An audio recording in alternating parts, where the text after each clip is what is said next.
Une fois n'est pas coutume, vidéo dans la voiture avec encore les larmes aux yeux et j'ai pas de mouchoir. Donc voilà, je me suis dit, je vais prendre mon téléphone. Voilà, quand on n'a pas de mouchoir, prenons notre téléphone pour vous partager ce qui vient de se passer pour moi. Parce que peut-être que ça pourrait vous inspirer vous. Puis récemment, cet été, on m'a dit que c'était important aussi que je dise aux personnes qui me suivent, et je t'en remercie d'ailleurs, que c'est pas toujours parfait. Parce que parfois, surtout là, je suis dans le Love Summer Tour et on se dit, waouh, Julie, elle voyage à bord de sa décapotable, sa sexy lady. Sauf qu'elle est en panne, je sais pas si on voit, donc voilà, je rafraîchis le moteur parce que j'ai eu un message surchauffe du moteur.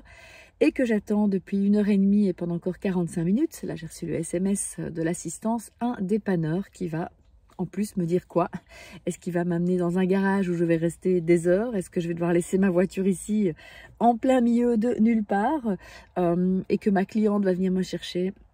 Bref, en fait, je viens de traverser ce que Gaël Baldassari dans Kiffe ton cycle parle de ce gros creux de vague. Et justement, j'ai pris conscience que je suis dans mon syndrome prémenstruel. Je suis dans la période pas la plus évidente de notre cycle. Nous les femmes, si vous êtes une femme, vous me comprenez peut-être. C'est cette phase, donc, comme elle dit, du tube où on surfe, mais en même temps, on rentre dans la vague et ben voilà quoi. Donc ce matin, je partais toute confiante en disant en plus, waouh, ma voiture, elle a tenu bon tout l'été. Puis en plus, voilà, elle va bien, je l'avais entretenue. Et puis voilà. Et j'attendais aussi des nouvelles pour vous savez, je cherche une maison et donc j'attendais une nouvelle et j'étais quasiment sûre que ça allait se faire. Je pensais vraiment, il y avait plein de signes, plein d'intuitions. Et puis j'ai eu un message plutôt négatif ce matin. Et troisième élément, je prépare la semaine de la femme épanouie. Et là aussi, je m'attendais à une collaboration professionnelle. Et en fait, ce qui me traverse, et c'est ça dont je veux te parler dans cette vidéo, c'est la déception entre l'intuition, l'espoir, le fantasme que j'ai eu et la réalité. Et en fait, le souvenir qui m'a fait remonter beaucoup de larmes, c'est ma première histoire d'amour, justement, avec Maxime. J'avais 13 ans, très amoureuse, même 12 ans et demi, 13 ans. Et ça a duré 2 ans de lettres d'amour, de vraiment, on a mis presque 1 an à s'embrasser, puis encore 1 an avant de flirter. Ça a été très, très, voilà.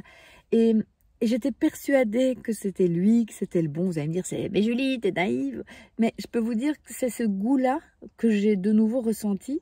C'est cette douche froide. Parce que c'est comme ça que ça s'est fini notre histoire avec Maxime. C'est que du jour au lendemain, voilà, il y a eu une rupture. Il a plus voulu me parler. J'ai jamais vraiment compris.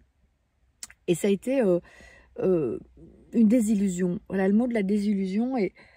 Et je traverse là, donc un peu la désillusion de 2-3 choses. Et voilà, j'ai utilisé l'EFT dans ces moments-là. J'essaie d'utiliser aussi ma méthode Eden, mais au moment où l'émotion nous prend, et je vous dis en plus, j'étais dans cette vague-là de mon cycle prémenstruel en plus. Donc je me dis, ok, accueillons. Au moment même, c'est dur de se relativiser, de se dire tout va aller bien. Donc j'ai accueilli voilà, les larmes, même sans mouchoir. Et de vous partager, de me dire que c'est ok aussi, ça fait aussi partie de la vie. Que dans quelques heures, voilà, je roulerai peut-être dans ma nouvelle voiture ou dans une voiture d'occasion ou pas, que je trouverai d'ici quelques semaines et quelques mois un lieu où me poser, que la semaine de la femme épanouie se fera, que voilà, tout comme j'ai retrouvé l'amour, j'ai vécu une des grandes histoires et belles histoires d'amour et j'ai mes enfants et que, voilà, pas avec Maxime, contrairement à ce que j'avais imaginé. Je pense que l'idée, c'est pas de... Enfin, c'est pas l'idée, c'est que de se flageller en disant, oui, tu vois... Enfin, moi, ma mégère, là, elle me disait vraiment, ouais, tu vois, t'as encore cru, t'es naïve. Ouais, elle était dure avec moi. Je sais pas si tu connais cette voix qui est dure et on en reparlera lors des événements que je vais organiser, du livre qui va sortir. Parce que cette voix, elle est là. Moi, elle a fait vraiment cet écho à cette grande déception dans laquelle, au lieu de me dire, en fait, c'était le choix de Maxime, comme c'est le choix de cette propriétaire, comme c'est voilà, le choix de ce partenaire dans le marketing, c'est eux en fait, c'est pas moi. J'ai rien fait en fait. Mais c'est, voilà, là ça me fait, vous avez déjà partagé une vidéo, qu'est-ce que j'ai pas bien fait?